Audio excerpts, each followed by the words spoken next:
lingala facile to kendaki ko constater pont ya limité 7e rue bouché na ndenge ko sakana te bolanda reportage oyo.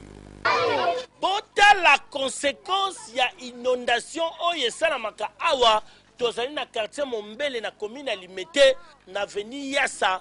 Population soki mvula ebeti banyokwa makana ndenge ya kosangana te pote mai etondaka awa. Démonstration yango yo bana bazali kopepa koto oyo bakangami na bandaku. Eloko esalaka bongo pont oyo bozali komona oyo babengaka yango pont ya mosquée botala ndenge ezali na 3 issue mobimba kasi mibale nde ezali bouché moko azali kokoka te mai ya kalamu oyo eyaka na pression soki mvula ebeti. Likama mai soki mbula ebeti ndenge kalamu ezotonda soki kalamu etondi kalamu refoulé aveni mobimba mai etondi.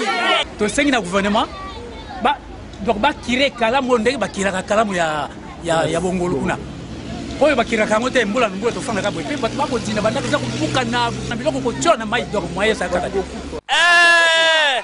Souci ya population ya quartier Mombele na commune ya Limete eza se moko hôtel de ville aya kokire mai oyo epi afungola ba maduso mibale pote moko ezali kokoka pression ya mai te pona population bazala kala kimia soki mvula ezali kobeta epi soki mvula esili kokamwa mobimba.